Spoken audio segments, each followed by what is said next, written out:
Yo, what's going on, y'all? This is Marcus Rosa, aka Mazuma TV, back at y'all with another live. Man, this is gonna be my live fight commentary to Keyshawn Davis versus Dennis Berinchyk, along with Xander Zayas versus Slawa Spomer. Currently, right now, we have Xander Zayas and Slawa Spomer in the first round with each other. You know, they gave the introductions already. They already touched gloves. They were given the instructions. So now we into the first round of this bout. Xander Zayas got like the light pink trunks with the dark pink trim. He got the Puerto Rican flags all over him. And then we got Slawa Spomer, who got the blue trunks with the white and red trim. So they getting into it early. Slawa Spomer is looking to impose himself against Xander Zayas, at least try to be the aggressor. And Xander Zayas is standing his ground and, attempting to run Slawa Spomer in the shots. But you could tell that Slawa Spomer is confident off of the rip. And he's looking to impose himself and at least, take a lead early in this fight. But as of right now, they both trying to assert their dominance. As of right now, it's like Slawa Spomer already has a bloody nose, unless the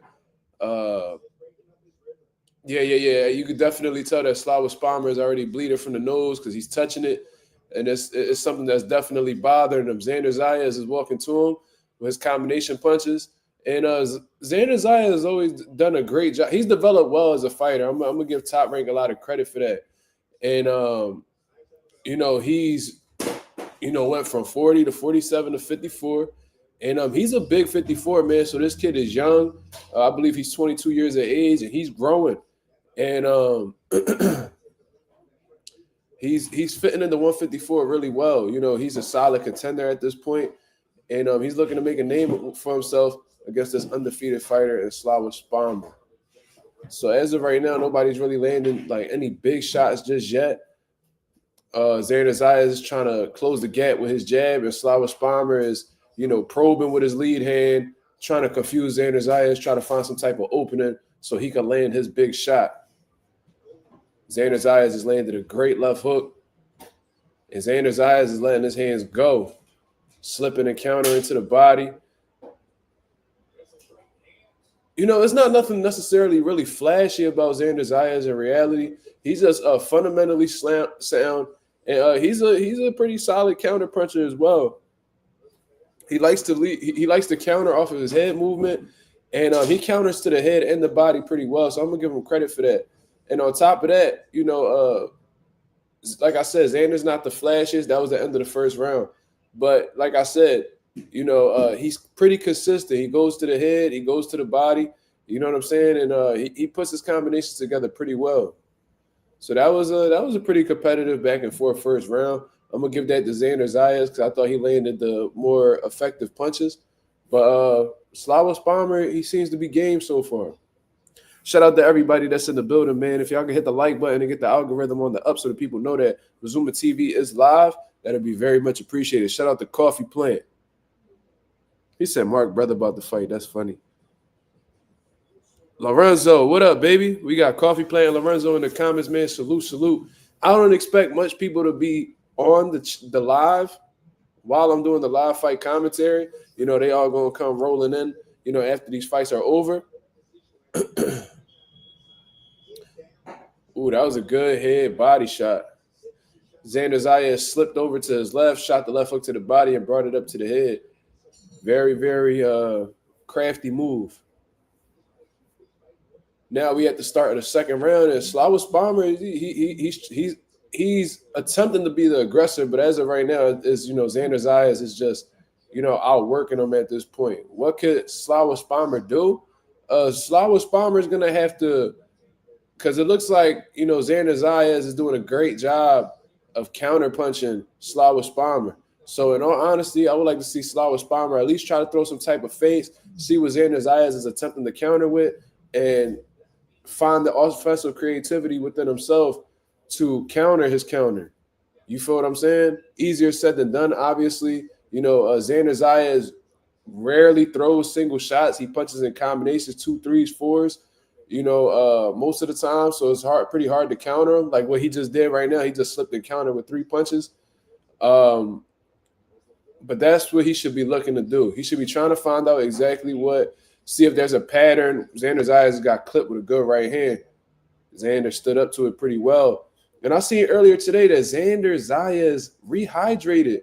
Ooh, that was a good left hook that was landing on Xander Zayas. So Slawa Spomer is seeing some holes in Xander Zayas' defense right now. And in reality, it seems like whenever, Xander Zayas isn't punching, he's vulnerable. You see what I mean? So it's almost as if his defense is his offense. Because each time I've seen him get hit clean, twice so far in this round, it was when Xander Zayas was standing in front of him not doing anything. So Xander, he needs to maintain some type of activity in all honesty, because it seems like that's what's helping him not get hit. But like I was saying prior to that exchange, Xander Zayas, he had weighed in 180.3 pounds earlier today, man, from 154 to 180 pounds. That's absolutely insane, y'all. That's 26 pounds. That's 26 pounds in 24 hours. A pound, almost more than a pound an hour. This is what Xander Zayas is putting on. So it's safe to say he fully acclimated to the 154-pound division. And I wouldn't be surprised if he do what Vito Milnicki just did and end up, sometime in the future at least, making his way up to 160. This is a big kid, man. 5'11". And it's not even the height that makes him like a big person. He has he has like a big ass back, big torso. He has a big frame. You see what I'm saying? He don't got the biggest legs, but he's big up top. Pause. So with that being known, he's gonna go up several weight classes before it's all said and done, man. If he's 22 and he's about to be a full-blown middleweight, junior middleweight at this point, that was the end of the second round, by the way. He's got a future at, probably capping off at light heavyweight in all honesty.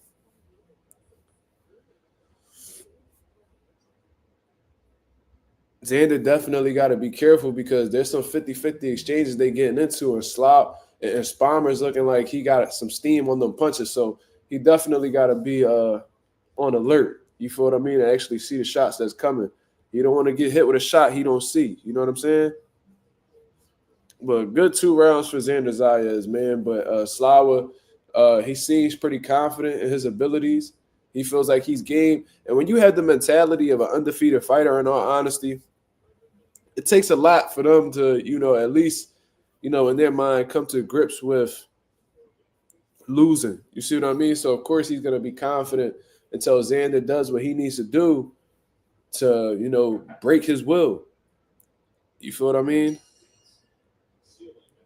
Now we at the top of the 3rd round, and Slawa, he's coming out. He's coming out shooting off of the rip, man.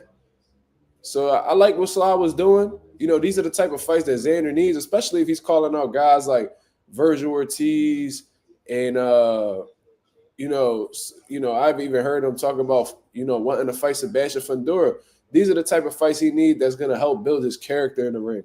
Help build his experience. Put some stripes on his jacket. You feel what I mean? Because Top Rank has done a great job of matchmaking him, but he hasn't really faced any adversity thus far, in his career. Like, he has some fights where his performances wasn't, all crazy. He's had some underwhelming performances in his career from what I remember, but he hasn't really faced any adversity like, getting up off of the canvas or getting hit with a shot that may have rattled him or hurt him. And that may be just a testament to how good Xander Zayas has been lately. He's a decorated amateur and stuff like that. This boxing stuff is not new to him. But Xander just landed a good body shot. They throwing hands right now. These motherfuckers is definitely rumbling, and neither one of them are scared of each other. You can see it in both of their body language. But Xander combination punching is absolutely phenomenal right now. I like how Xander rarely ever throws single punches, man. I tell my fighters all the time, that was a beautiful left uppercut.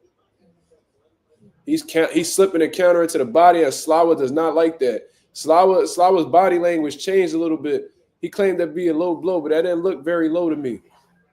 He didn't like that body shot, but he also just landed a good right hand on Xander Zayas. So this is a good competitive scrap right here, man. I like what Xander Zayas is doing. He's catching and shooting. He's shooting in between. Slawa's punches. He's leading. He's doing a very good job offensively. I do think he needs to tighten up defensively though, because like I said, when he's not very active, with his hands, he's leaving himself vulnerable to some good shots from Slawa Spomer. And based off how the way he's shooting his punches, he still has some steam on him in the third round of this bout. So he has to be pretty careful. He's not really slowing down yet. Good left hooks to the body from Xander. Xander is making them deposits to the body very early in this bout, and it may pay off dividends at the end. Xander's got hit with a good left hook, but he's out working Slawa though. That's without a doubt. And Xander also doesn't look discouraged by Spomer's power. So, that may be a good thing, but in reality, you don't want to get hit too much, regardless of whether that guy can punch or not. So that was the end of the third. So good competitive scrap, man. This is definitely, based off of what I've seen, the most competitive fighter. This is the fighter that's made a fight the most competitive with Xander, in my opinion. Yeah, but he definitely felt those body shots from Xander. So if I'm in Xander's corner, I'm telling him to find ways offensively to keep digging to the body, man. You know what I mean? Because his body, I seen Xander slip and shoot a shot to the body, and Spomer's body language changed up a little bit. And I got to check the replay to see if that was a low blow, but it didn't look low to me. You know what I'm saying? And even if it was a low blow, shit, keep going to the body. You know what I'm saying? Ain't nothing wrong with going to the body, especially if you find the openers. So good fight so far, man. But Xander's showing exactly what he needs to improve on. We're in the fourth round right now. He's showing exactly what he needs to improve on before, making that step up to them elite level, junior middleweights, man. I've seen Spomer laying some left hooks, and some right hands. I don't know if he wants to be at the end of a Mortez Aliyev right hand. I don't know if he wants to be at the end of his, Virgil Ortiz left hook. Ooh, good body shot. Yo, that was a good fucking body shot. Yo, Slawa don't like it to the body, cuz I'm telling you, that did not look like it was low. Can we see a replay on that, please? Okay, belt line. Okay, that was a little below the belt. My apologies. That was definitely low. That first one was on the belt line. The second one was pretty low, so my apologies for that. It didn't look like it was low during the live action. So Spomer didn't need that much time to recover, though, so couldn't have been that bad. But shit, if that motherfucking area getting tender, you know what I mean? You might as well keep going down there. Pause. Good jab. This is what I'm starting to notice from Xander Zayas. His counterpunching is pretty predictable. You know what I'm saying? If it's working for this particular opponent, that's cool. But when you're going up against more experienced, high level, opposition, you got to be careful with that because, there's some fighters you can't make the same. You can't make the same, move back to back. There's guys who are so aware of what you're doing that if you were to, get predictable or have a pattern of doing the same thing over and over, they can make you pay for that. Gervonta Davis, he's infamous for that. You do not want to throw the same punches 2-3 times in a row against him because he will make you pay for it. You know what I'm saying? And I'm sure there's guys, at 154 that could make him pay for it as well. Terrence Crawford, highly intelligent individual.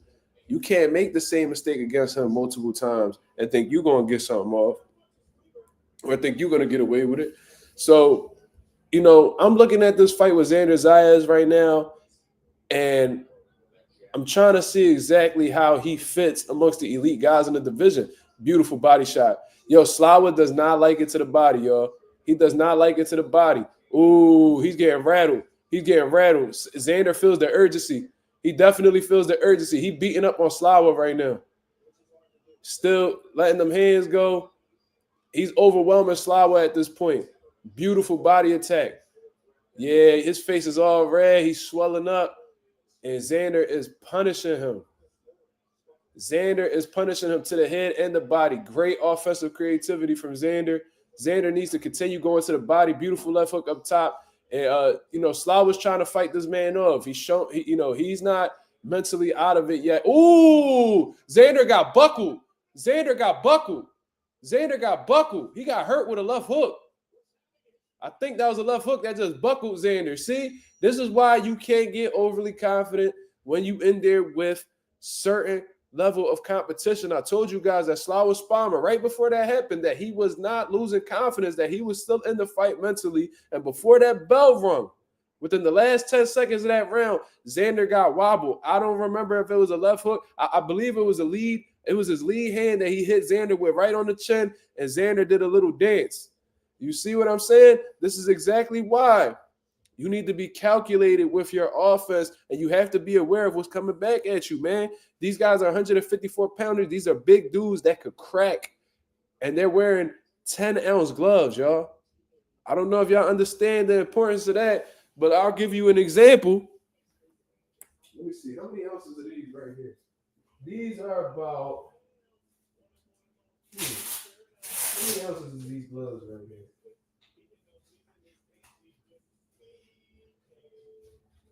My fault, yeah. I'm trying to show you guys an example. I don't know how many ounces these Bravo gloves are, but just to give you an idea, these are 8-ounce gloves right here. 2 ounces on top of this isn't that much of a difference. When these are big guys, Xander actually got buckled with an overhand right. My apologies. It happened so fast. See, and Xander was leading with a right uppercut with his left hand down. Terrible mistake. That's a technical flaw that he definitely needs to work on. Whenever you throw in that backhand, that lead hand needs to be up, or else you could get countered. But Xander definitely got his shit rocked with that right hand, so he needs to keep that lead hand up if he wants to prevent that from happening again. But Slawa is punching with Xander. Like I said, mentally, he's very much still in the fight. This dude did not come to lay down. And according to the punch stats, Xander is absolutely dominating in the punches landed department. Already has landed over 100 punches. They got Keyshawn warming up in the back. It's kind of weird seeing him with a cut. But, like I said, when I'm watching Xander fight right now, I'm trying to see exactly how he'll actually mesh with the top of the 154-pound division, And, in reality, he's not – I think he's ranked like number 1 in the WBO from what I understand. So, in reality, he has no choice but to be ready soon, unless he wants to get dropped from the rankings. He has to be ready soon. So, it might – it's not much time to really make improvements, there's not much time to really completely fix. Oh, Xander just got hit with another overhand right. Xander has to be careful, man. This dude is in pretty good shape because we're in the 5th round, and this dude still got some, pop behind his punches. So he has to be very careful, man. Look, he threw the overhand right again. So he's seeing the openings for Xander. Xander has to be aware that he needs to be. Ooh, good body shot from Xander. But Xander, for the most part, besides getting hit with this overhand right, he's doing pretty well. He's outlanding Slawa. Oh, another low blow from Xander, man. Come on, Xander. It's a bad one, man. They already done gave you a warning. Don't get a point taken away. Let's see the replay on that. But then again, Slawa Spomer has a very small belt line on his trunk, so it's hard to differentiate between it being a low blow and it being a legal shot. He has a very small belt line on his trunks. And, Slawa, at the end of the day, he don't got nobody to blame but himself. He pushed Xander's head down. You pushing his head down, so he can't see where he punching. So if he hits you there, there ain't nobody fault but yours.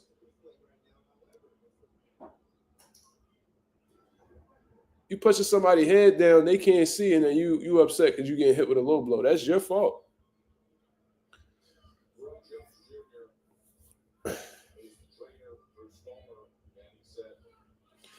Shout out to Zayas though, because he got hurt and he recovered very fast, very well. Because there's some people who can't stand up to a shot like that, and they'll come into the next round still hurt.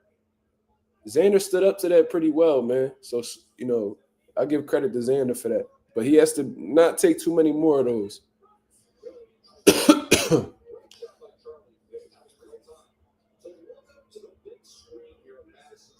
Yeah, Xander has a lot of work to do defensively, man. And look, none of these dudes at 54 in reality are defensively perfect, but a lot of these dudes are big punchers and are very strong. So you can't afford to get hit with, certain shots from these guys. Look at these guys' knockout ratios. It'll tell you everything you need to know. That was the end of, I believe, the 5th round. Good competitive scrap, man. Xander's in the lead, obviously, but Spomer is he's making a name for himself right now. He's showing to be very game, and showing to have charisma. He's showing to have dog. He's showing to have confidence within himself. Because a lot of these dudes, man, in reality, they be coming to lose. You know what I mean? A lot of these dudes be coming to lose, and they don't be believing in themselves, and they be overwhelmed by the moment. They freeze under them lights. But Spomer is coming to rumble, man. Look, he got Roy Jones in his corner. That's probably a confidence booster, for him because, Roy Jones is an all-time great, so it's a lot of good things going on. This is a good competitive fight right now. Shout out to everybody that's in the building. I'm commentating right now, so I'm not really too much into the comments, but let me see what's going on. Ralph said, I think Ruben or Ramos would be a good test for Zayas.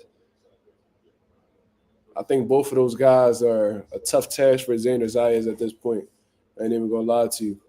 Lubin's boxing ability and his, pretty much his experience as well. At this point, he's fought some top tier guys. Whether we talking about Sebastian Fundora or Jamel Charlo, he done been around the block. He's been through his highs and lows. But that might be a tough test for Xander. I ain't gonna lie to you.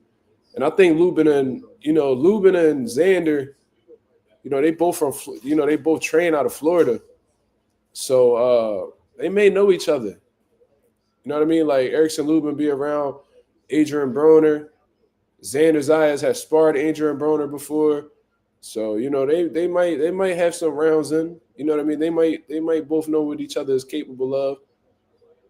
Jesus Ramos just came off of 160, so he's a good size 154. And aggressive, got a lot of power.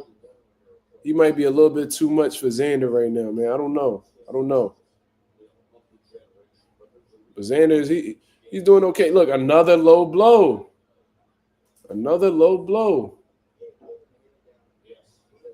But like I said, that belt line is so small that it's hard to tell what's slow and what's not.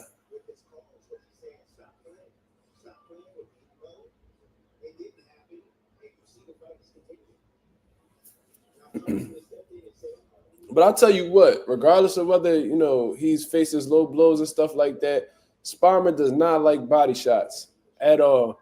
You can see, like, he's literally, like, flinching every time Xander goes down there. He's literally, like, tucking himself in each time Xander shoots to the body, whether he's going around the sides or shooting straight, or he's shooting a shot straight down there. It's like he's wincing. You know what I'm saying? It's like when you put alcohol on the cut and doing that shit, Spomer is reacting to every single shot Xander's shooting downstairs. So it gives you an indication of either he's in pain downstairs or he just don't like to get hit downstairs. Also, he's hunched over at this point. He got his elbows, he got his guard a little bit low. He's hunched over so his elbows could protect his body. You feel what I'm saying? So we in the 6th round so far, more than halfway through this 10-round bout. And he's feeling the effects of the body shots already. 10 seconds left in the 6th round, and Xander Zayas is doing good. He's doing good. I do think that if he plays his cards right, he can start to really accumulate damage on Spomer. But this is the scrap that Xander Zayas needs in order to grow. He needs somebody who won't necessarily blow him out of the water, but give him enough resistance where, he can learn from this fight, go back into the lab, and continue to grow as a fighter. These rounds be flying. Yeah, man. Those connected punch numbers are wild. Yeah, I seen that. But if you look at what Xander's doing, he's a high volume puncher, man. Like, this dude is slipping and countering 3-4 times. Like, count how many times in a round Xander Zayas is only throwing one punch. The only time he'll probably throw a single shot is when he's coming in with a jab. But besides that, when he get going, it's 3-4 punches minimum. You know what I'm saying? So I can see why he overwhelming them in the punch stats because, and shout out to Abdullah Mesa for absolutely destroying Jaime's, man. Made that shit look super easy. Rolly Romero went the distance with Jaime's, and Abdullah Mesa, I think he blew him out the water in 4 rounds. But we'll get into that after, we commentate both of these fights. See, like, the only time you see Xander shooting singles is when he's jabbing. And even then, he'll give you 2 jabs. And he'll vary up and down stairs. See, that was a 3. He only throws singles when he jabs. Besides that, if he leads,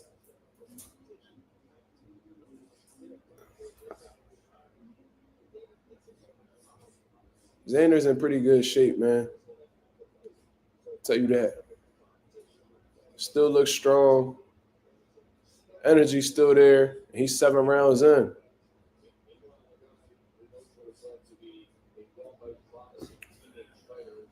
Like Xander, a machine. He just constantly clicking off. Non-stop working there. It's like every 3 seconds he's punching. 1, 2, 3, 4, 5, 6, 7, punching. 1 second. 1, 2, 3. See? It's like every between 3 to 5 seconds he's punching. Keyshawn already warmed up in the back. Pause. Just waiting for his moment. Will Keyshawn become the new WBO lightweight champion of the world, or will Dennis Berinchyk upset the world and get the victory over Keyshawn Davis? We are gonna see. Berinchyk looking warmed up as well. But in the meantime, we are currently in the 7th round with 50 seconds left, at least on my screen, between Xander Zayas and Slawa Spomer. And like I said, it's pretty much been the same thing throughout the course of this fight. I think Xander Zayas, is leading in the cards. Slawa Spomer is having moments. He's showing to be game. But, Xander's just a couple notches above him, man. Outworking him, out-hustling him.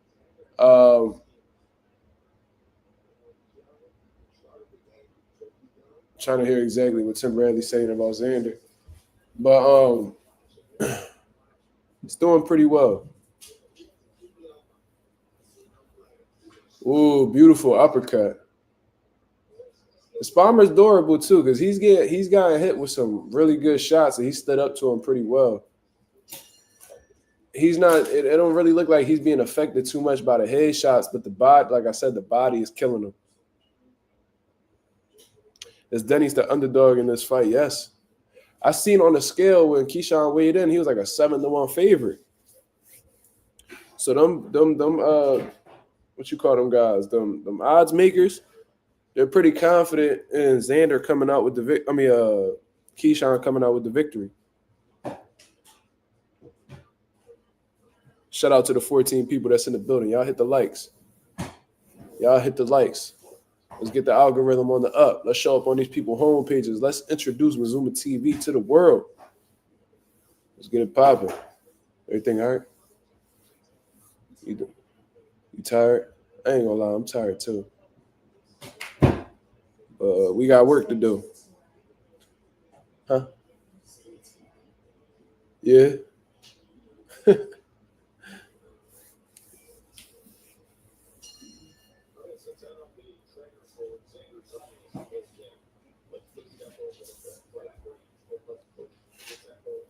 We are now currently in the 8th round of Xander Zayas versus Slawa Spomer.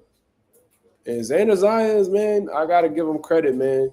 You could tell he really lived the life as a fighter because he's punching in round 8 like he did in round 1. So that kid is in phenomenal shape, and I think he'll be very well prepared for the 12-rounder when it comes to it, just based off of what I'm seeing. You know, if he's punching like this in the 8th round, it hasn't necessarily slowed down, that's a good sign. I didn't go to the Parade Coffee Plant. I worked today. I came home. I was supposed to go to the gym, but I just came straight home. You know what I mean? It's Valentine's Day. I wanted to chill with the wifey a little bit.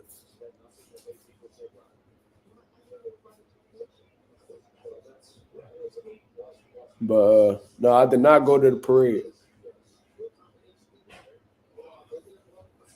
I seen a lot of people going though, because where I work, you know, it wasn't near the parade, but there was a lot of people on their way over to the parade from where I was at.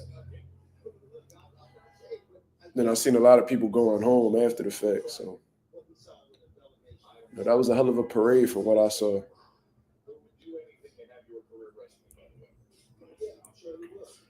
Ooh, trying to tell you, man, Spalmer's reactions to the body shots, even the left hooks that's coming around the sides are really, really bothering him, man.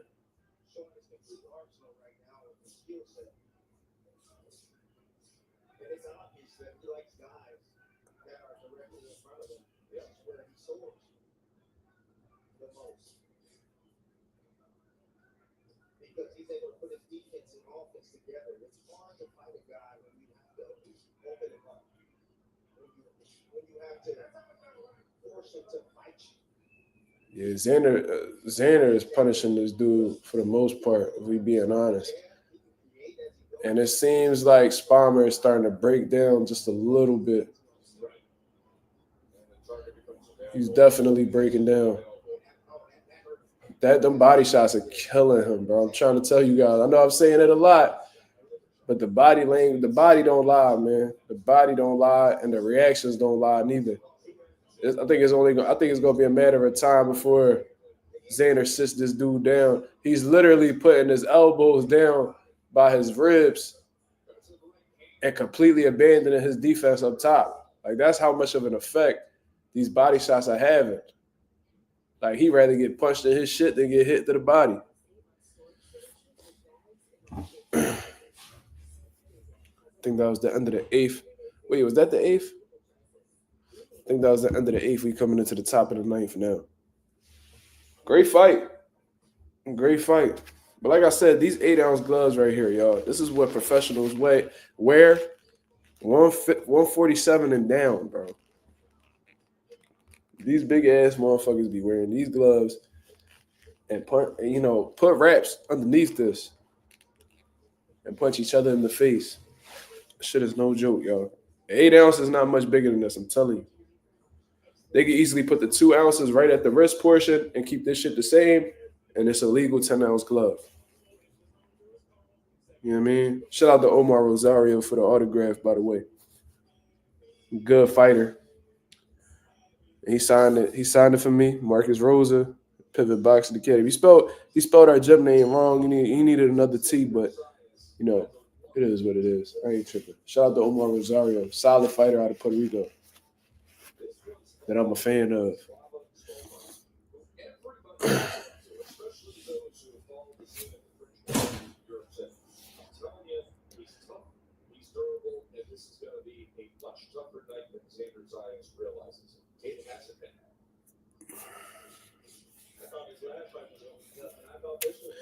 Ralph said he gonna get him out there in the next round. If he stepped on the gas, he could do it. And based off of what I'm seeing, Xander looked like he got a lot of gas in the tank.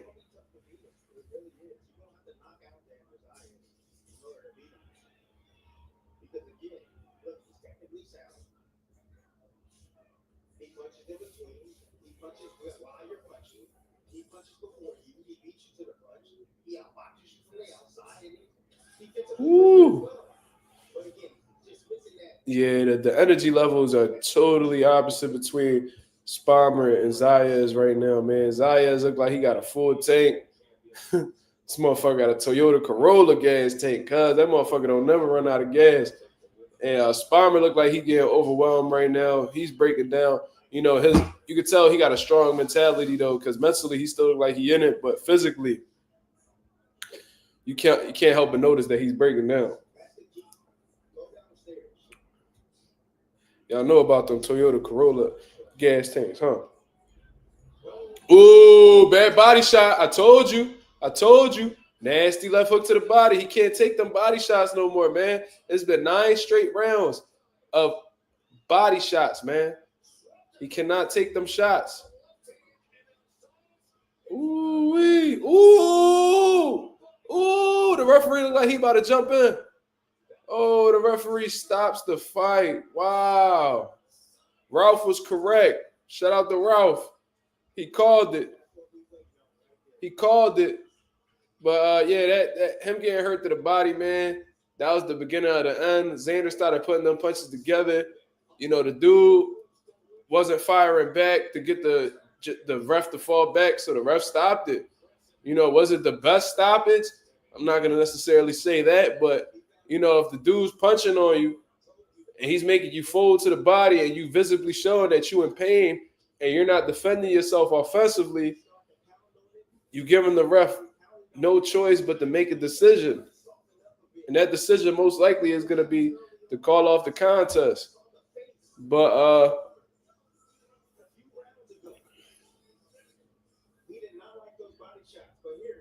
look, he led with the right hand and shot the left hook to the body. Beautiful setup. And I told you guys from the very beginning, I don't know why Xander froze. Xander didn't even know he hurt dude. Because look when he hit him with that left hook to the body. Bah! Xander literally drops his hands and stares at him. He should have jumped on him right away. That's a little sign of inexperience. But regardless, he did what he needed to do. He put his punches together. He made him slump over again to the body. He couldn't take it no more, man. That was a brutal body beating clinic that Xander Zayas put on against Spomer, man. And he wasn't responding properly to the punches. At least the ref felt like that. The body language is terrible, so the referee called it off. What y'all think about that stoppage? Ralph definitely called it. Shout out to the boy Ralph, part of the nation.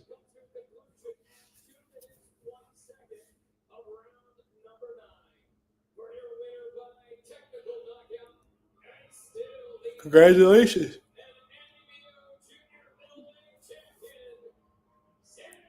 Congratulations to Xander Zayas, who is now 21-0 with 13 knockouts, making himself a strong contender for the 154 division. And he might get the call at any time to fight for a world title. We watched Xander. I don't know about y'all, but I watched Xander grow from the very beginning. And he's progressed really well, man. Top Rank did a great job with him. Like I said, just assessing, this fight with Spomer. He definitely needs to, be more aware defensively. If you're gonna lead with that right uppercut, keep that left hand up high to prevent, you getting wobbled from an overhand right. That was the first time I've seen Xander, get rattled off of a shot. So you definitely need to, be on point. Be more well aware of what you're doing. Having controlled aggression, not getting too reckless because you could get caught with shots in between like you did. But Xander showcased a good chin. Great combination punching, great counters. He led well. He was punching in between. He was beating Spomer to the punch. So it was a great. It was a he really utilized all his tools in this fight. And Spomer wasn't on Xander's level, but he was at a level where he really made Xander dig into his bag. You feel what I'm saying? So these are the type of fights that Xander needs. This is the type of fights that are gonna make Xander grow. And have him ready for the elite level. So salute the top rank in their matchmaking for putting this fight together for Xander. It was a tough fight, but it was a winnable fight for Xander. As a matchmaker, that's what you want to do when you in the process of building a potential champion. You feel what I mean? But since we had commercial break and now we're waiting for Keyshawn Davis versus Dennis Berinchyk, let's get into the comments.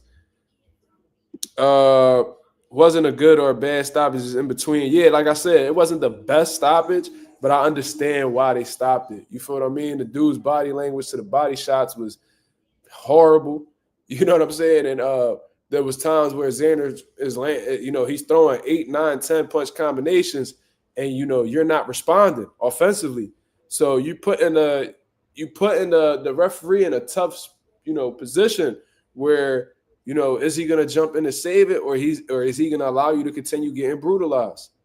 We just lost somebody in the sport of boxing a couple weeks ago, maybe a week or two ago.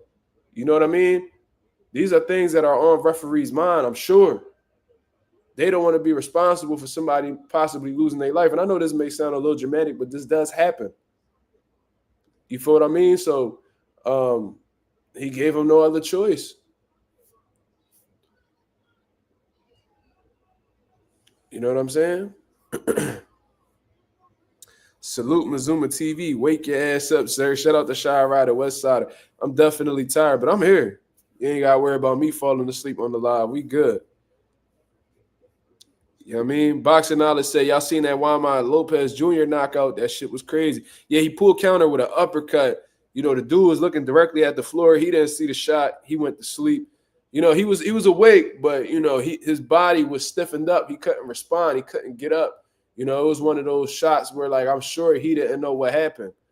You know what I'm saying? So that was a beautiful knockout, beautiful debut for Juan Lopez, Jr. Apparently the kid was an Olympian. So he not just the son of, a former world champion. Seems like he got his own lane going on. You know what I mean? And he's not like Nico Ali Walsh, who's benefiting off of a champion that came before him. Just saying. I'm not into kicking people while they down, but you know what I mean? At this point, it's like, what y'all gonna continue doing with Nico Ali Walsh, man? Like y'all gonna keep milking him because he Muhammad Ali grandson, or is y'all gonna, let this kid go and open up more room for bigger talent? You feel what I'm saying? Like, are we gonna keep telling this motherfucker to fly like a butterfly and sting like a bee, and we gonna keep making this nigga Ali shuffle in the ring to sell tickets, or is we gonna get rid of this motherfucker and open up, some cap space for some better talent that's coming up in the pro ranks? That's all I want to know. Well, Amita caught a body. That's a fact. That's a fact. Yeah, bro. He pulled, shot the uppercut. The dude was looking at the floor. Got his shit fried, bro. Bad John. You know what I mean? So it says that Keyshawn Davis and Dennis Berinchyk will be coming up in 10 minutes. You feel what I mean? So in the meantime, we might as well chop it up. Man, shout out to Abdullah Mason, man. I said it earlier, but his performance against Jaime's was phenomenal. This kid is not the product of good matchmaking. He's not this underdeveloped kid that's getting overhyped. This kid, Abdullah Mason, is the truth. This man literally has the whole package. His maturity level at his age is absolutely insane. Off of the rip, he displayed a beautiful jab that was snapping Jaime's head back. You know what I'm saying? And his timing is absolutely phenomenal. The way that he, they say that you're fast in the body, but you're quick in the mind. Abdullah Mason is quick in the mind, ladies and gentlemen. This man seen Jaime slip his head off to, Abdullah's I'm sorry, Abdullah's left side, and he shot the uppercut immediately. Like as soon as the dude dropped over to that side, he's very calculated. He's paying attention to what his opponents are doing. And in the moment that he sees that person open up for a shot, he's pulling the trigger immediately. I think what makes Abdullah this great finisher is, for one, his precision, and for two, his timing, bro. His timing is phenomenal. And that's something that's developed after hours and hours of repetition at the gym. You feel what I'm saying? Abdullah Mason is doing a great job, man. I'm really looking forward to seeing what he does next in his career. Top Rank got a diamond in the rough, man. They got a motherfucking diamond in Abdullah Mason, man. This kid is absolutely phenomenal, and I pray to God that he stays healthy. I pray to God that this kid stays on the right track. He doesn't fall into any, bad habits or influences. Stay locked in with your family. Don't let no new people come around and try to fuck up what y'all got going on, man. Stick with your father. Your father's doing a tremendous job with you. Stick with your brothers. They doing a great job at helping you and supporting you. Keep that shit, keep that same circle that's with you right now on the come up. Please keep them with you at all times, man. You know what I mean? Don't be bringing no new people around, because it only takes one person to fuck everything up. You feel what I'm saying? So congratulations to Abdullah Mason, man. He absolutely destroyed Jaime's. And this is the thing. I had a conversation with one of my homies, and I brought it up in the group chat as well. He was like, damn, does Abdullah Mason punch harder than Rolly Romero? How was he able to stop Jaime's and Abdullah Mason and Rolly Romero wasn't? Rolly Romero was supposed to be this big puncher. Let's not get it fucked up. Rolly Romero is a big puncher. You see what I'm saying? But and he may very well be a harder puncher than Abdullah Mason. I don't know. I've never been hit by neither one of them. But what I'm going to tell you is Rolly Romero may still very well be a bigger puncher. But there's a couple qualities that I had just previously mentioned that Rolly doesn't have that Abdullah Mason does. Precision and timing. You see what I'm saying? And you could be the biggest puncher in the world. If you're not placing your shots in the right place, or you're not throwing a punch at the right time, your punching power may be the closest thing to useless. You see what I'm saying? Abdullah Mason, does he have power? Sure, he has power.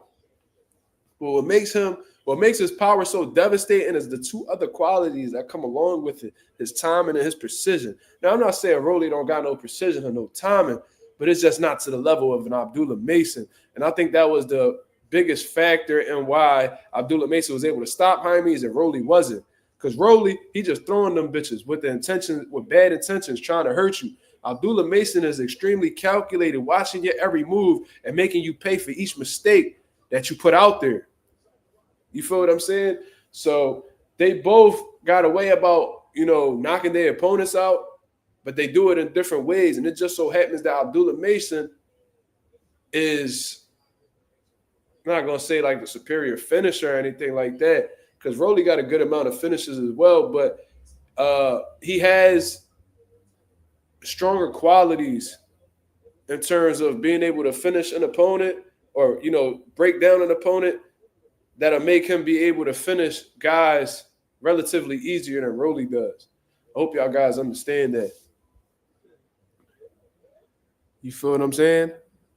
Abdullah Mason is absolutely phenomenal. It's just shocking to me how young he is and how mature he comes across in that ring, man. It's like you could, like, looking at him, you would think he'd been there before. Or like this is nothing new to him when it's relatively new to him. You see what I'm saying? So that's what's more impressive to me than anything. Even when he got knocked down, like he said in the interview how he was shocked and he couldn't believe what was happening. But on the exterior, it looked like he wasn't fazed. He wasn't bothered. That's a sign of a kid who has,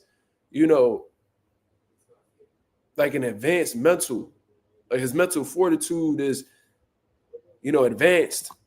You feel me? Let's get into the rest of these comments. Anonymous said, people don't realize KOs and knockdowns also have a lot to do with timing and punch placement. A sloppy and accurate puncher will miss a lot of KOs. That's a fact. That's exactly what I was saying. That's an absolute fact, my brother.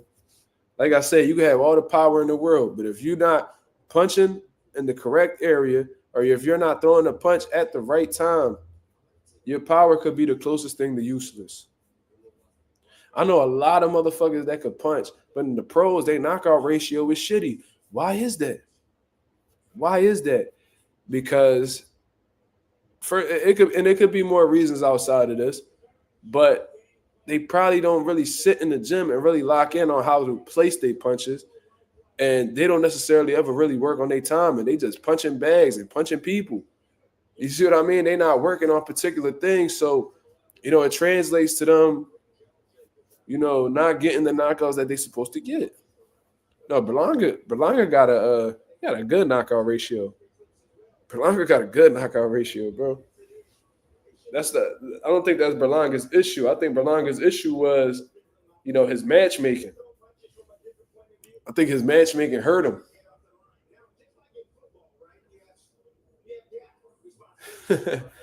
That'd be Mark Kriegel, anonymous. He always want to get some type of sob story, and he trying to captivate the people's minds and shit. When in reality, these fans don't really give a fuck about niggas' upbringings. You know what I mean? Unless they like emotionally invested in that fighter, like a lot of these Tank fans, like, oh, Tank grew up in a foster home. His parents did drugs. That's why he is the way he is. You know what I mean? Unless you one of them Tank fans, you might care, but a cool story is good to hear. But like, I do agree with you though. They always talking about how this person went through that. This person said this person did this and they went to jail and they got shot. And bro, I know plenty of niggas that done got shot, got robbed. I know a lot of niggas that did robbing. I know a lot of niggas that did a lot of street shit. Shit. I ain't even about to get into that. Good fight, cuz. If we want to learn more about that motherfucker, we can just go on Wikipedia. Fuck is you talking about? Like, you know what I'm saying? Let me get something to drink real quick. All this talking got me thirsty.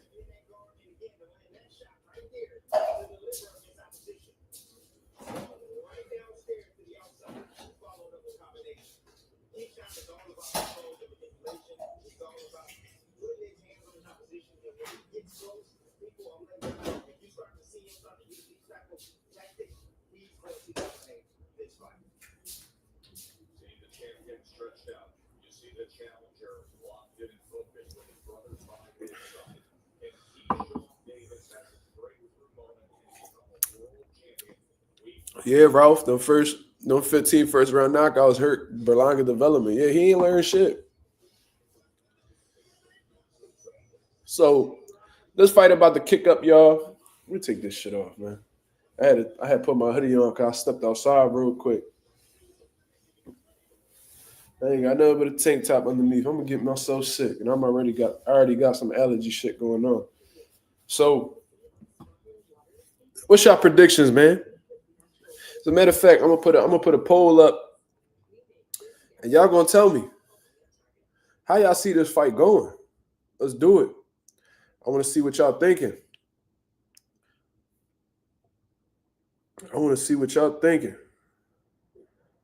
Wait, as a matter of fact, how did I do? I had to do it through the laptop last time. My fault. I had to do it through the laptop last time, so let's do that.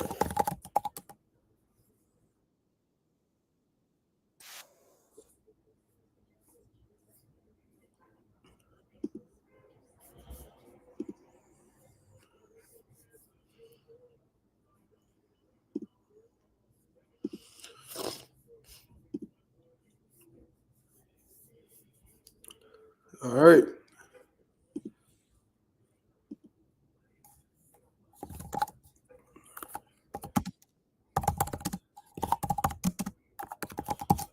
Y'all gotta let me know, man.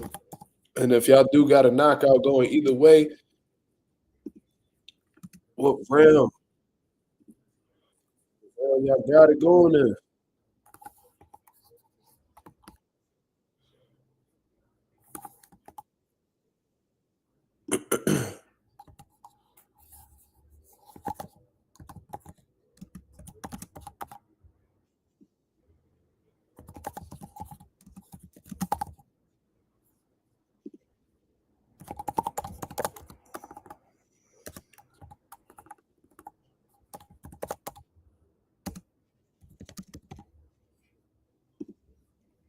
Setting it up right now for y'all.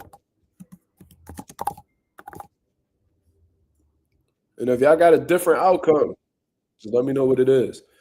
Y'all can say split decision, majority decision. Is it going to be a draw, no contest? Y'all let me know what the fuck it is, man. We about to start this poll right now. Leave y'all votes, man. Leave y'all votes. Leave y'all votes.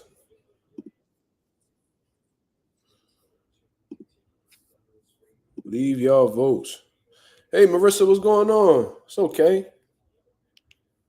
We're going to be on here for a little while. Don't even worry about it. Agent 007 says Keyshawn by split decision. Go ahead and leave y'all votes, people. Leave y'all votes. Let me know what it is. What y'all thinking? What's on your mind?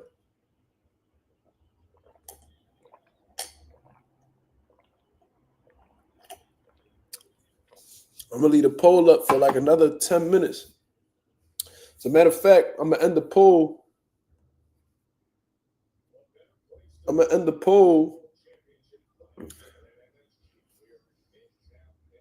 When the bell ring. I'm going to end the poll as soon as the bell ring. Look at Terrence Crawford in the building. Let's go, champ.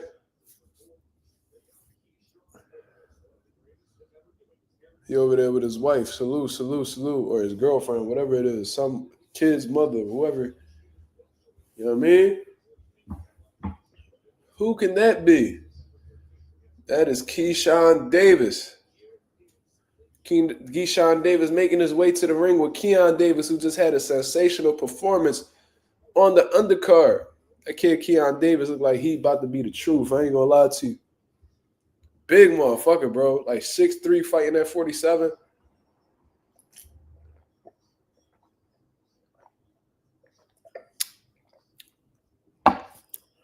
You know what I mean? I don't see anybody voting for Berinchyk, man. Nobody got Berinchyk for the upset. I ain't mad at y'all. I mean, that's y'all prerogative to pick who y'all want to pick. But nobody got Berinchyk. Not a single person out of the 16 people that's on here. Nobody got Berinchyk winning this fight. I mean, I get it, man. 7-1 underdog. 7-1 favorite is Keyshawn. So, hey, man, a lot of people going to choose it.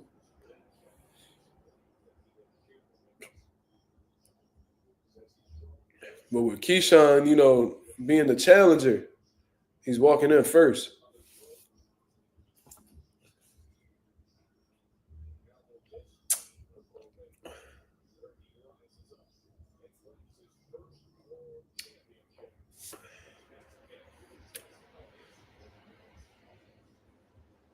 Does Berinchyk present any problems, man? Talk to me. What's on your mind? What's on your mind? What y'all thinking? Keyshawn in the ring, so it's going to be a matter of time before I close that vote. Somebody came out and voted for Berinchyk. Who's the contrarian? Come on out. Who voted for Berinchyk? Now that I said something. 19-0 with 9 knockouts. 36 years old.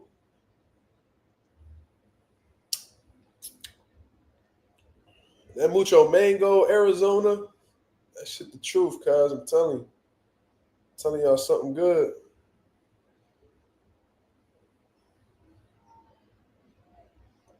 Why this nigga Berinchyk dressed like one of them this nigga dressed like Rocky Balboa when he be out and about before he walk into Adrian's little pet store and shit. And then he got the hat on. Nigga dressed like a Seinfeld character. Let's go, champ. The stranger voted for Berinchyk. He came out and was like, it's me, nigga. What's up, nigga? I stand on it, nigga. All right. I ain't mad at you. He came in with me, nigga. What, nigga?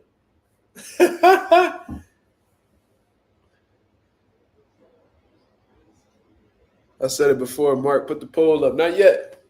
Not yet. The bell ain't ring yet. We'll give y'all as much time as y'all need to vote.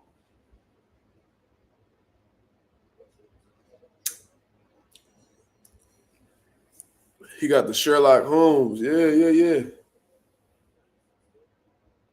Ring that Black John ring card girl. She look good to the motherfucker, don't she?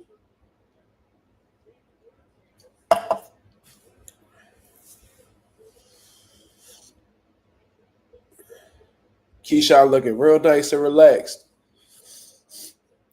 It always be hard to tell whether motherfuckers is nervous or not. You know what I mean? He really dressed like Rocky Balboa. You know, I never broke my nose, you know. That ugly ass head on.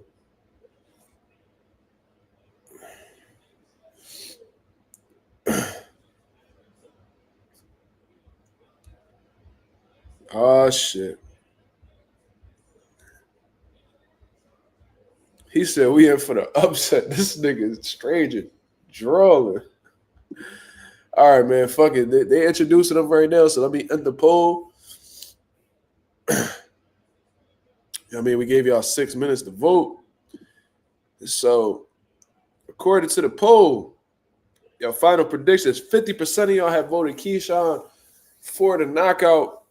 41% voted for Keyshawn by unanimous decision. And Berinchyk, 8% of y'all. Wait, hold up. 50% of y'all voted Keyshawn by KO. 41% voted Keyshawn by unanimous decision. And 8% of y'all voted for Berinchyk by unanimous decision. Nobody voted for Berinchyk by the KO. So we're about to see what's going to happen. Keyshawn Davis, 25 years old, 5'9". Okay, we the same height. I thought he was a little taller. 134.2 is what he weighed in. This is the first world title fight of his career. WBO number one lightweight contender from Norfolk, Virginia. And according to ESPN bet odds, he is a 6-1 favorite. Ah, shit. My boy Anonymous said, no, I don't like Keyshawn either, but he's got this one in the bag. Okay.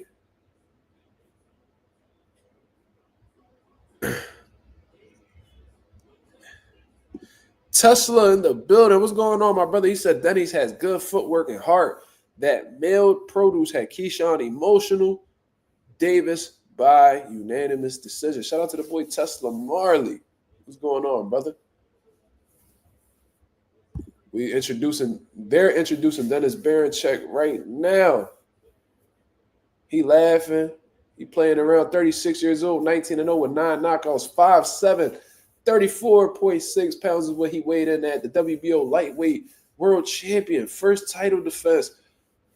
His first title defense and turned pro at 27 years old and is a 4-1 underdog according to the ESPN bet odds. That's what they got for the Ukrainian, man.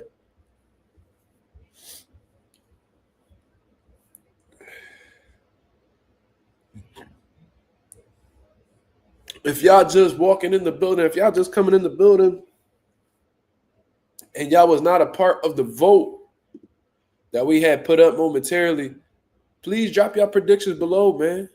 And if y'all got by the look, we got 50%, half of y'all voted for the knockout by Keyshawn. Put y'all rounds below, man. Put y'all rounds below. Keyshawn Davis said multiple times it's going to be a first round knockout. What y'all think? Let me know what it is. What round y'all picking the knockout to be in? I feel like if there's going to be a knockout, I think it's going to be in the mid rounds. That's just my personal opinion. If I see a knockout happen, it's going to happen between the 6th and the 7th. We're about to have this shit underway, people. Keyshawn Davis is about to fight for his first world title. This may very possibly change a lot of things up in the lightweight division depending on how the way this fight goes. Is Keyshawn Davis world championship material or is he a bust? We're about to find out right now, man. Pressure make diamonds. We're about to see exactly what Keyshawn Davis is made of. And the bell is about to ring to start the first round. Let's get it popping.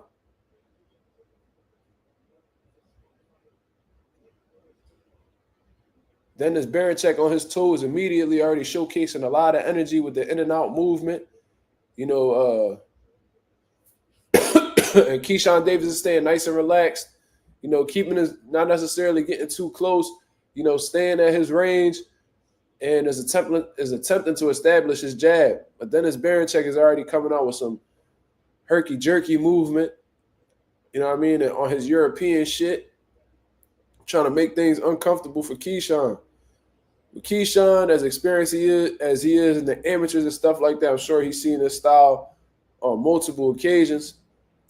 So he's just staying nice and relaxed and just letting the offense come to him. Good jab to the body from Keyshawn. That's a smart move from Keyshawn. When somebody's showcasing a lot of movement, utilizing their legs a lot, you definitely want to go to that body to take some gas out of their tank. Smart move from Keyshawn Davis. And Keyshawn Davis just put the right hand to the body as well. So I already know what Keyshawn is thinking. Let's take some gas out of this dude tank.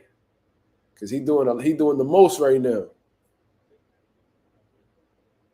But Dennis Berinchyk is doing he's taking some really risky chances right now. He's literally lunging in against Keyshawn with his lead hand down. Literally lunging in with his lead hand down. It could be very open for a straight right hand. You don't want to run into a straight right hand from Keyshawn Davis. And they said there was only like a 1-inch height difference, but Keyshawn Davis is clearly the bigger guy.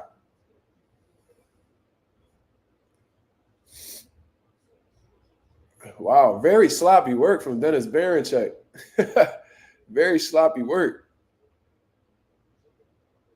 He's just completely – he's going to run into some shit, man. Keyshawn got to pick up on it and fire right away because Berinchyk is coming in real sloppy, very awkward, and very defensively irresponsible too.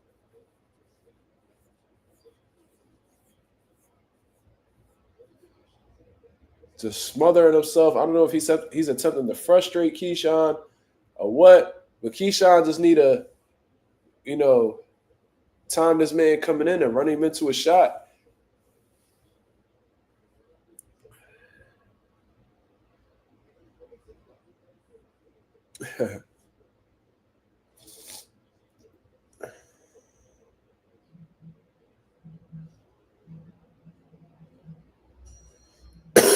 First round is over, so I guess we could kiss that first round knockout goodbye.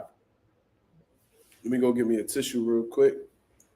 First round in the books. That's definitely a Keyshawn round in my opinion. I did not see Dennis Berinchyk land anything significant for me to swing the round in his direction.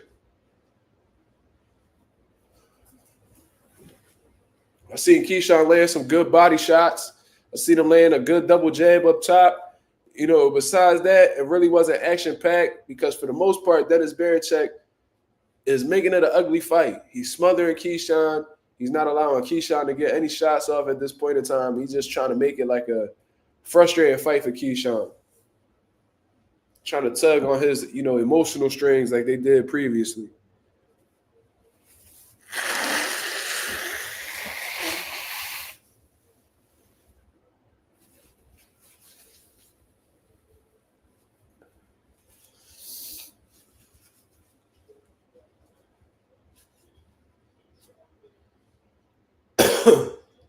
So now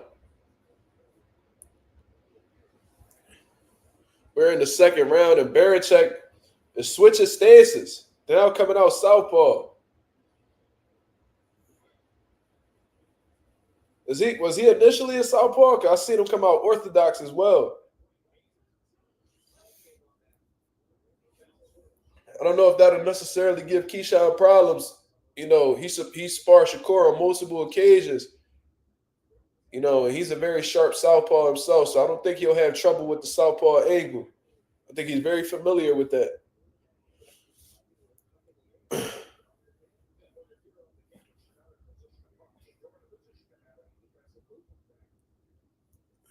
Keyshawn just staying relaxed. He popping his jab.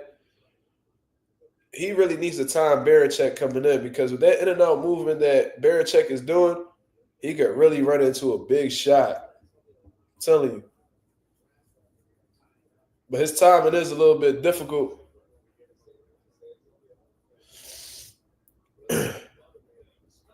To figure out. I mean, that herky jerky shit is hard to time.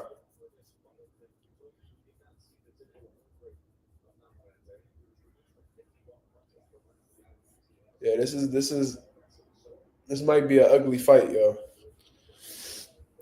He like to switch a lot. Yeah, you can tell because now he's staying the orthodox.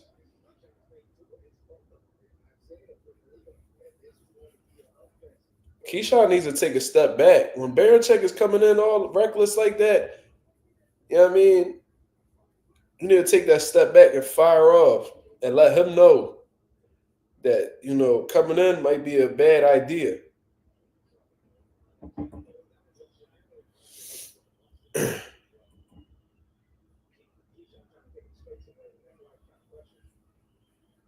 You can see Keyshawn frustrated a little bit. So now he's trying to press the action and, clip Berinchyk with a big shot. Or at least push him backwards because whenever he's coming forward, he's smothering Keyshawn's attack. So now Keyshawn's probably looking at it like, all right, I can't let this nigga come forward because he keeps smothering what I got going on. So let me push him backwards. Let me turn up my aggression a little bit.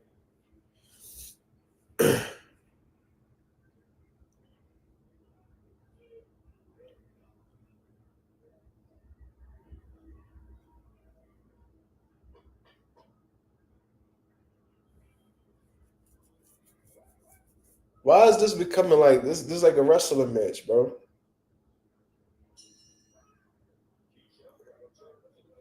This is the thing too. Keyshawn's already, covering up and sitting down when Berinchyk is coming in. He need to rip some shit downstairs.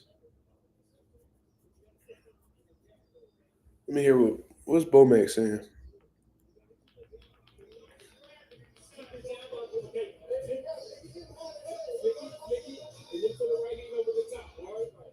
That's what the fuck I just said. I said he need.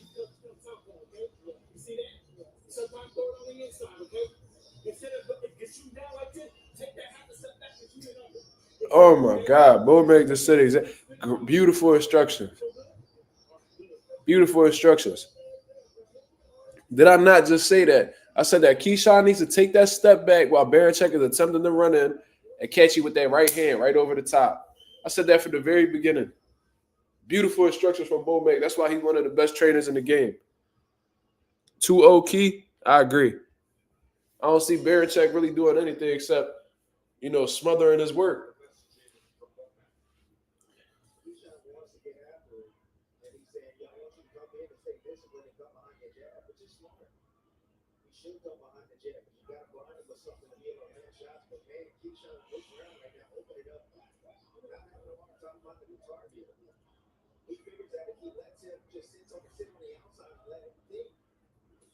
Ooh.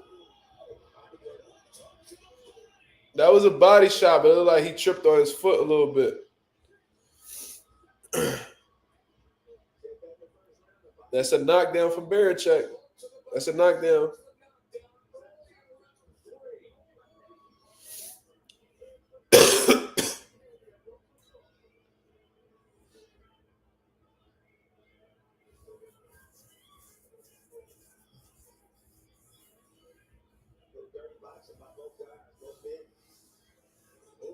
So he's listening to Bomax and he's shooting that uppercut now when Berinchyk is attempting to come in.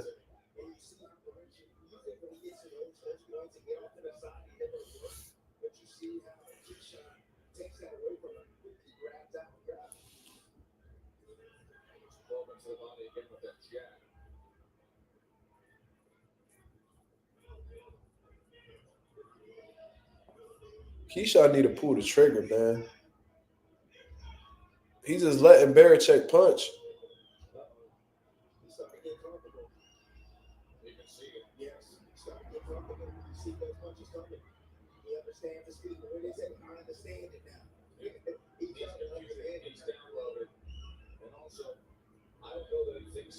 All right, like we see Keyshawn getting comfortable, but you don't want to get too comfortable. You feel what I'm saying? If you see, if your coach is giving you instructions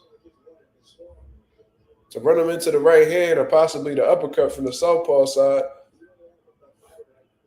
then you need to stop letting this man attempt to get his offense off and attempt to execute what your trainers ask you to do.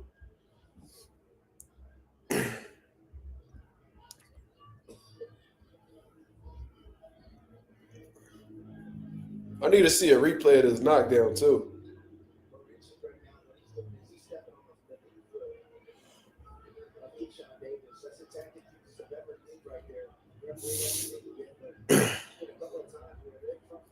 Good right hand. Good right hand from Keyshawn.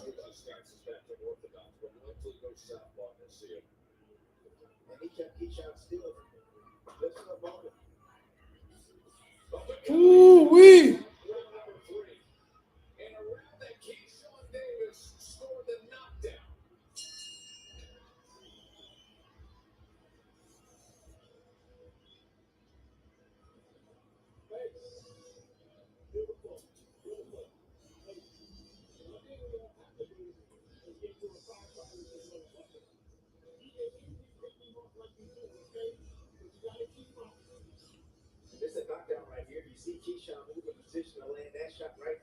Oh, wow. He definitely did go down, and there wasn't no tangling of the feet neither.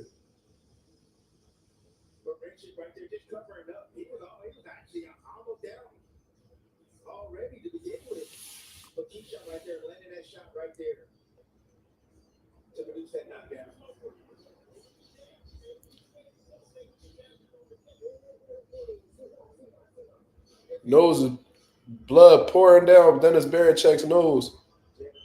Got some swelling underneath his right eye as well. He's feeling it. He's feeling it. 3-0 Keyshawn, that's a fact. I don't really see Dennis Berinchyk doing anything except, smothering Keyshawn. He coming in with wild lupus shots that Keyshawn's seeing and avoiding. And, it's a lot of tussling and, shit going on. But,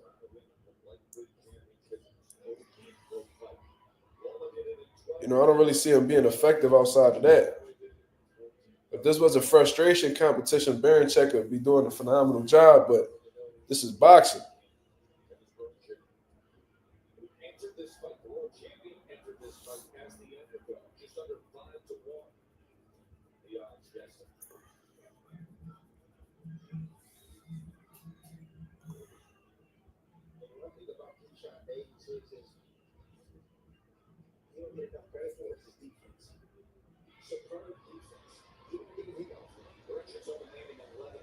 Good right hand to the body.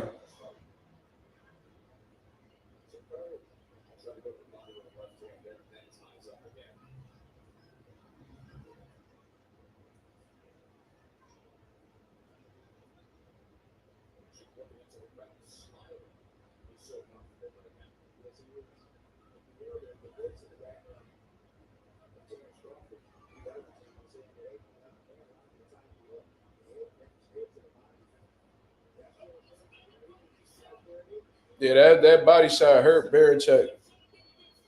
That was a good left hook to the body. That hurt Berinchyk. Berinchyk looked like he don't want to get up. Oh, wow. He didn't get up.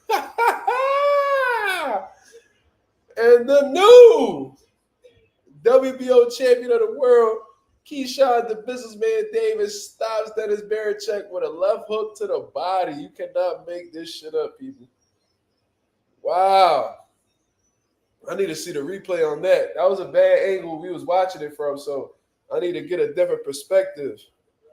I need to see the placement of the shot. I want to see how devastating the body shot was for Dennis Berinchyk to, not get up as a result of that. It must have been a devastating hook to the body. So we got to check this shit out, man.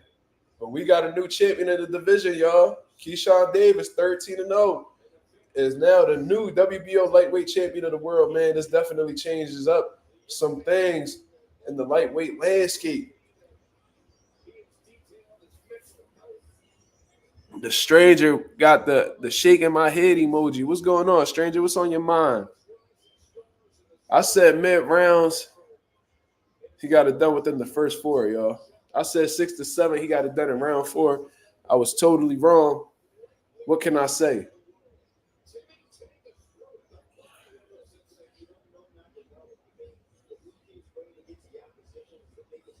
Woo-wee! So he actually touched both sides. I wonder which one hurt him more.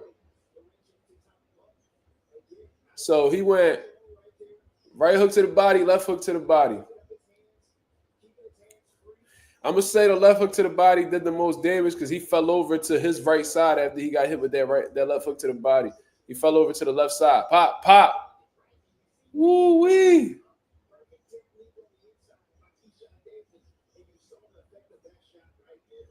Keyshawn with a little zesty ass dance, but I guess you could do that when you the new WBO lightweight champion of the world.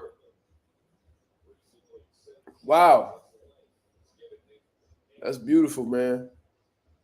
This changes up a lot of things in the lightweight division, man. So that just opens up to, I heard Keyshawn put out recently that he doesn't care to be, undisputed, but I'm sure he wouldn't mind being unified. So what's the plans for Keyshawn Davis? What we doing? We defending that title? Are we going after, the possible IBF champion of the world, Vasyl Lomachenko? If he's still active, if not, like what we doing? What we doing? Raymond Mortataya versus what was the other dude name? Was it Abdullah? Winner? Let's actually hear what Keyshawn got to say. You said round 9, he did it in the 4th.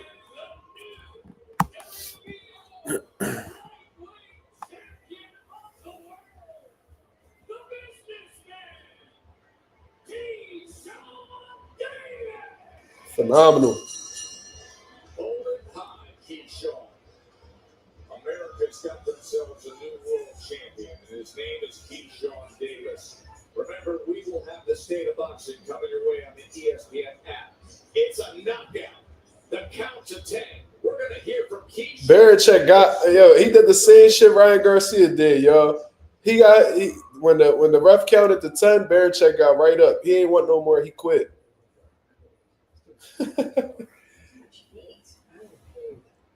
Yeah, Mortataya versus Abdullah winner. What we doing, y'all? Keyshawn got, and Tank been acting like he been optimistic about a Keyshawn fight. He mentioned the Keyshawn name. What we doing? I want to hear what Keyshawn got to say. I know they're gonna do a post-fight interview. Then we gonna get into this, and then we gonna wrap up and get up out of here, man. But that was, those 2 fights was pretty good, man. Berinchyk tried to make it ugly, but Keyshawn landed a beautiful left hook to the body that, took all the gas out of Berincyk's tank. You know what I'm saying? So good performance from Keyshawn. He's been on the road, man. That Gustavo Lemos performance, 2nd round knockout. Dennis Berinchyk, 4th round knockout. He got the ball rolling. You know what I'm saying? Is Keyshawn going to call someone out? That remains to be seen, stranger. We about to find out. Let's see what Keyshawn got to say. They about to bring him up right now. But knowing Keyshawn, how outspoken he is, I wouldn't be surprised if he did. I wouldn't be surprised if he called out Tank. Did I think Vito won this fight? I thought he won 6-4. I watched it. I didn't go live for it, but I did watch it. And then, the dude Coyle was presenting some problems, and, he was game. And, there was some close rounds, you know what I'm saying? So maybe the judges, swung a couple rounds in Coyle's direction, but I thought Vito did enough to pull out the victory. And, Vito looks a little better at 160 than he does at 54. I ain't going to lie to you. Maybe that weight cut was too much, man. Maybe that weight cut was too much, but, I don't think much of Vito Melnicki anyway. I think he a bitch. And if you want to prove me wrong, motherfucker, why don't you fight Oluwafemi Oyeleye? Fight my fucking professional fighter, and let's see how good you really is. How about that? For those of y'all who don't know who my pro is, Google him. And I know y'all probably can't spell Oluwafemi, but it's OLUWAFEMIOYELEYE. You feel what I'm saying? But that's just me though. What happens if that fight happen? Oluwafemi will beat the shit out of Vito Milnicki, just like James Martin did. That's what'll happen.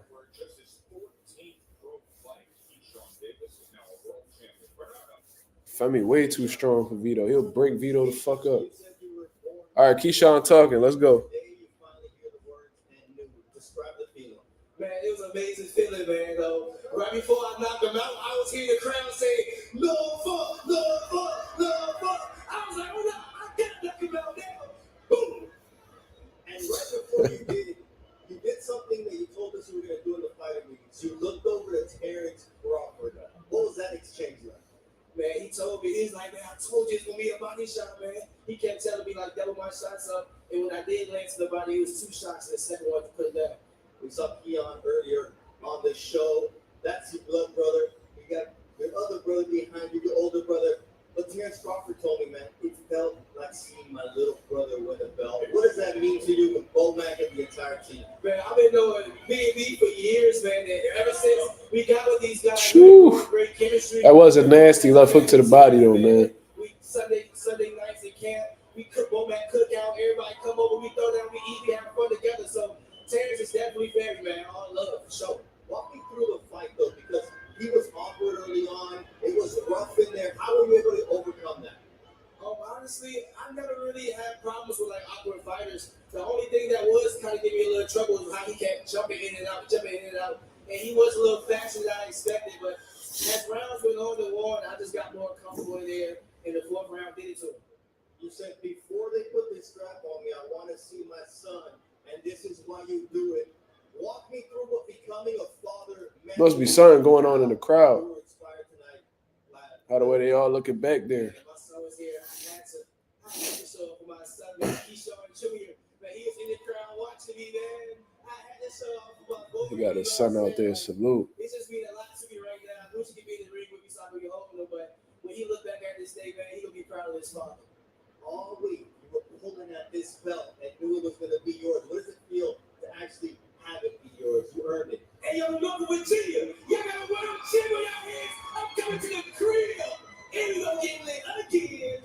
Now, Keyshawn about to roll up a big ass blunt and blow that shit down when he get to Norfolk. It's two 135 division champions that I would love to fight. You know, but if they got the guts to step in the ring with the businessman, tell them send me a contract, I'll send them one. There was a lot of drama, a lot of stuff went on. He said 2 champions, so you already know he talking about Loma. He talking about Tank. Man, I've been through a lot of trials and tribulations throughout my entire life, and I still had to go overseas, fight in Russia. I still had to go overseas and put on amazing performances so I could go pro and get an amazing contract for me and my brothers. You know, so them antics that happened this week, it was fun to me. You know, but the fight was even better. I got to release all of that, and thank God I got a 4th round knockout. God, man, God is great. God is real, man. Shouts out to my Lord Jesus Christ. Don't play with him. And finally, for all those people who have been through mental health struggles, to see a champion, a real boxing world champion, after everything you've overcome, what message do you have to those folks? Yeah, man. I definitely had some mental health struggles, man. I've been to the mental home. I was one of those kids that was taking medicine every single day, and I lost myself. I had to find myself again. And I'm here right now on national television telling everybody going through mental health in the dark or in the daylight, man, just take it day by day. And one day you will overcome it. Just take it day by day. Never give up on yourself. Believe in God, and He will prevail. He always prevails. Keyshawn Davis, the new WBO lightweight champion. So that is Keyshawn Davis. Keyshawn Davis, who says, I lost myself. I don't know why Vito didn't rematch James. Well, they were supposed to rematch, but I think James Martin came overweight, so they ended up switching the bout. So I think James Martin ended up fighting Joey Spencer, big ass, and lost to Joey Spencer. And I think that Vito ended up fighting somebody else and beat that dude up. To watch the journey. The three of us have been along for the journey throughout to see his ascent to a world champion. Your takeaway, Mark? You judge a fighter not by what he says. God damn, man, that black girl that's a ring card girl for Top Rank, she look good than a motherfucker. God damn. I told you earlier in this evening, Sheesh. you're going to see a star born. You saw it. That complexion and all. I know them fighters be hitting too, or at least be trying to hit. Shit. Anyways. Or will be a mega star. He's the next face of boxing. You heard it here first. Well, Keyshawn Davis, he is the new WBO lightweight world champion. well, some doping agencies, they count marijuana as a performance enhancement drug, which was why one of Keyshawn's wins was reversed to a no contest because he tested positive for marijuana. The fight with Nair Albright is considered a no contest because he had marijuana in his system. That's some bullshit in reality, but it is what it is. Keyshawn jumped high as shit on that. Keyshawn Davis jumped high as shit when he got announced the winner. That motherfucker could jump. Goddamn. The Stranger says, I respect that mental health talk. That's important for our community to hear. Yeah, that's important for men to hear. You know what I'm saying? Because I feel like men don't really get to speak on that too much. And, you know, men go through a whole lot of shit and don't express it. So, you know, there's a lot of people that's fighting silent battles that nobody knows about. So to hear that can really change some people's perspective or, you know, motivate somebody to improve their mental health. So that is dope. That is dope. Do I think he food for Tank? I do think he's slightly underdeveloped for Tank. In all honesty, look, man, you know, Keyshawn Davis got what? That was his 13th fight. But him and his team are confident in their abilities at beating Tank. So at this point, he a world champion. So ain't no half stepping now. Now you gotta take what you know. You gotta take the best fights that's available. And the best fights being other champions. He called out the other two champions. He said he want to fight the other two champions, excluding Shakur Stevenson. So, he feel like he ready. And if he feel like he ready and his team feel like he ready, then they need to go ahead and make that Gervonta Davis fight happen. I don't know if he's necessarily fooled. I think Keyshawn got some pretty solid defense. He got some good boxing ability and shit like that. But then is that enough to deal with the toolbox and the artillery of Gervonta Davis? That's something that remains to be seen, y'all. Keyshawn, baby, light-skinned than a motherfucker. He must have had a baby with a lighter-skinned woman. Very difficult, especially for a young fighter, to distinguish himself. Like my son. I ain't dark at all, but my son is a lot lighter than me because of his mother, so that's probably what it was. Do I have Crawford beating Canelo? I think he has the tools necessary to beat Canelo, but I do think that it's an uphill battle. You feel what I mean? I feel like it's an uphill battle in terms of, how is his feet going to feel at 168 pounds? How is his punch resistance going to be at 168 pounds? Is he going to have the power necessary to get Canelo Alvarez respect, who got one of the best chins in the sport's history, in my opinion? Is he going to be able to is he going to have the conditioning necessary? Is he going to have the conditioning necessary to get through 12 hard-fought rounds at super middleweight? These are a lot of things that we don't know. You feel what I mean? We know what Canelo Alvarez could do at 168 because, he's a well-seasoned super middleweight. Regardless of him being a smaller guy, he's been at the weight class and has been experienced at the weight class for multiple years already. We don't know what Terrence Crawford is capable of doing at that weight. We know who he is as a fighter. You know what I mean? We are aware of his skill set, and there's things that he does better than Canelo Alvarez. But is he able to bring over that same skill set and perform at the same level in a 2 weight class move up? Can he do that with an additional 14 pounds on him? These are things that we don't know. You know what I'm saying? So I think Canelo may beat him, but I'm rooting for Terrence Crawford, and I hope he proves me wrong. I'm one of the very few people that don't mind getting proved wrong. In this particular situation, I think Canelo's going to win.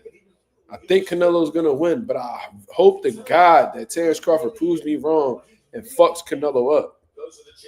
You know what I'm saying?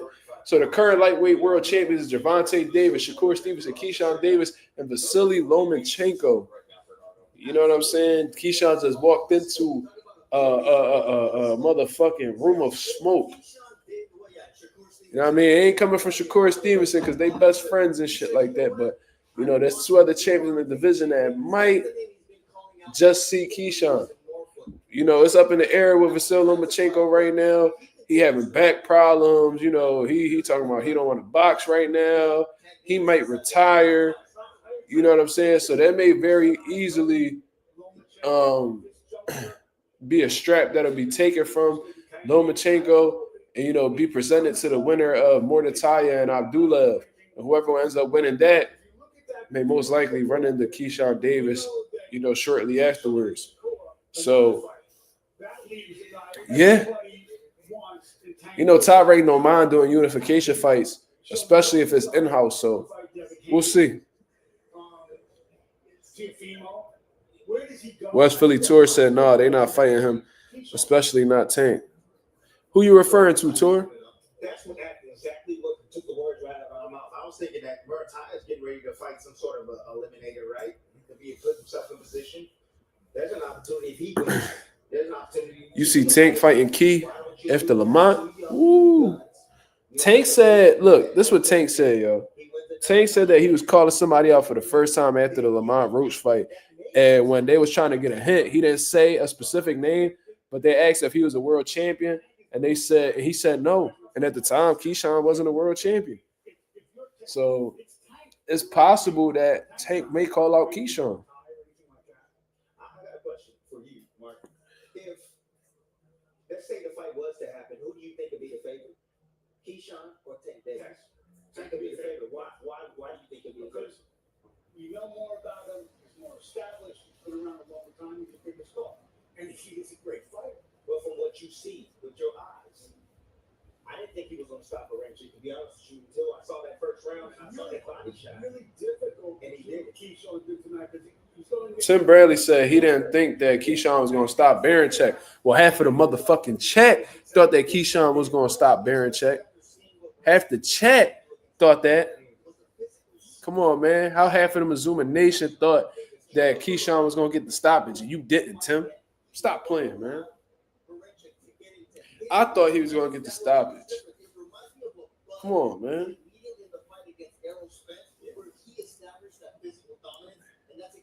Is Tank the favorite going in there with Keyshawn? Absolutely. More experience. Could, you know, he done been around the block more. He's the bigger star. They take that into consideration when doing favorites. You know what I mean? He's more established at the weight class. You know, he's beat the better opposition, in my opinion. And Tank got a hell of a toolbox. You know what I'm saying? Devastating puncher. He applies a lot of pressure. And I think what plays a factor more than everything, and I said this for David Morrell and David Benavidez, is the experience department. Okay, Keyshawn is an Olympic silver medalist. That is the amateurs. And they may, you know, having a high-level amateur pedigree can help you in the pros, but it's not, you know, it's not the absolute solution. It's a different setting. You know, when you transition from amateur to professional, you essentially, if you already don't have a pro style, breaking yourself down and building yourself up all over again.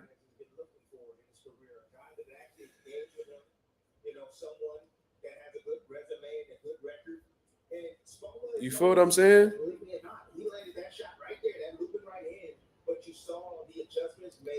So that's the situation. That's the situation. You feel me? Yeah, Tank is definitely going to be the favorite. That don't necessarily mean that he'll beat Keyshawn. I think he'll beat Keyshawn, but just because you're the favorite don't mean that you'll necessarily win. We seen upsets happen all the time. J805 says, I officially would rather see Tank versus Keyshawn than Tank versus Shakur. Do y'all agree with that, people? Because I'm sure I'm going to see that on Twitter once I get off of here. Do y'all agree with that? Xander punch prep. He threw 411 punches. Yo, Xander threw 411 power punches, bro, and landed at 43%. That's impressive.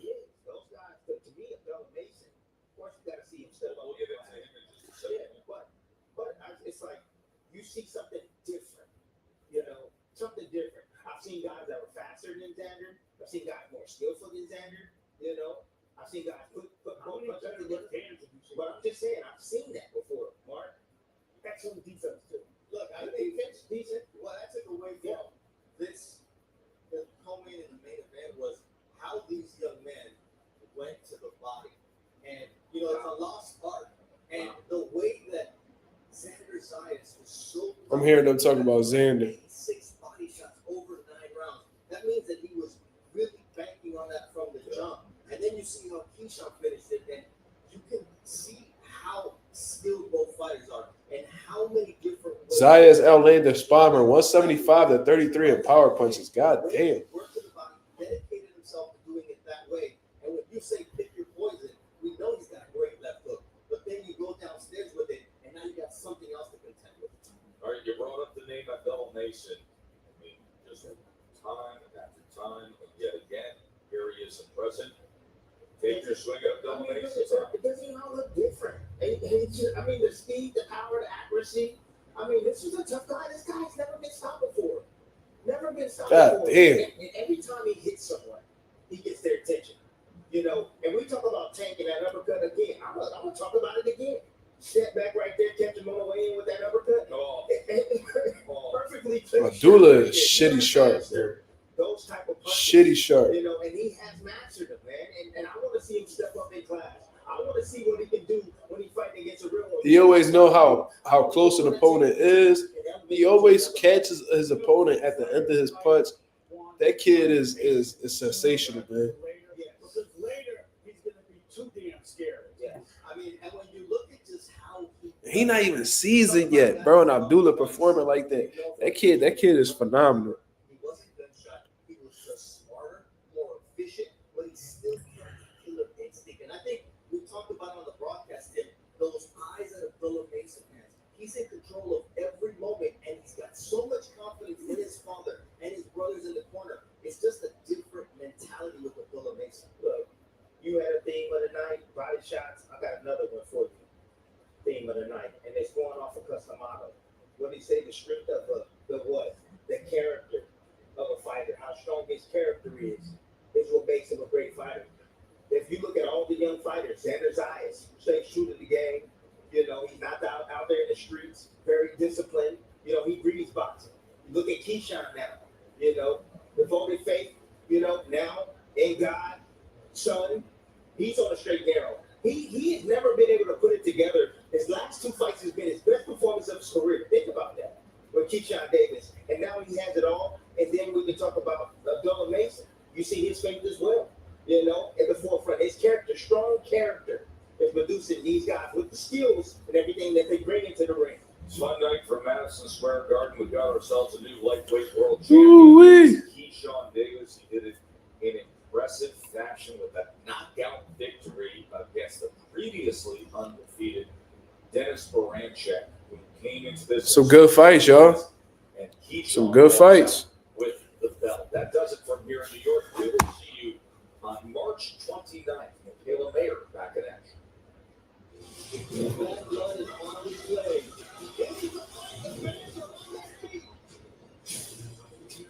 Some good fights. I wouldn't be surprised if it was Ryan again, but this is the thing. Ryan next bout gonna be at 47. How Tank going about this, y'all? How he going about this? Because Ryan not gonna want to go down to 140 or any catch weight that Tank or his team may present. You feel what I'm saying?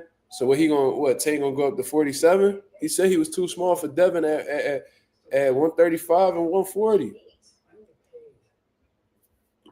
Come on, man. If the Devin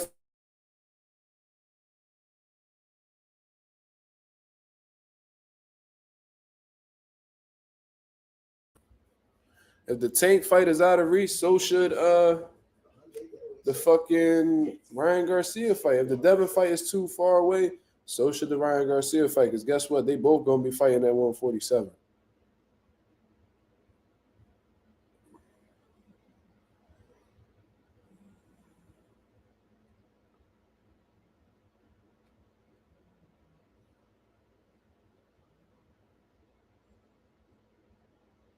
StreamYard K. Yeah, bro. They always do that at least once or twice alive. And the Wi-Fi always on point. So I don't know. Yeah. But I'm gonna get up out of here, man. I appreciate everybody that came through and showed love to the channel, man. Congratulations to Abdullah Mason. Congratulations to Xander Zayas. Congratulations to Keyshawn Davis. Great card tonight by Top Rank, man. Salute to them. Jared Anderson looked like shit, though. You know what I mean? It was kind of disappointing. I don't know if it was a bad training camp. I don't know if, he just wasn't motivated. Look, I don't know what it was. But he definitely got to get his shit together or really assess whether he wants to continue boxing or not, because those type of performances will never get him to the money that he claims he's only in the sport for. But it is what it is, man. Y'all let me know what y'all think about this. Y'all can share the video, like the video, subscribe to the channel. If y'all new, this is where the real and knowledgeable lie. Mazuma merch, man. I'm going to have 3 new designs being put up on the website. So be on the, actually I'm going to put 2 up. I'm going to put 2 new designs up on the website, man. Y'all purchase these hoodies, purchase these tank tops, these shirts, these sweatshirts, the motherfucking crew necks, man. I want to see Mazuma merch really out here and popping, man. You feel what I'm saying? I got some new shit coming up. I'm going to show the designs to y'all in due time, or at least y'all can see it on the website.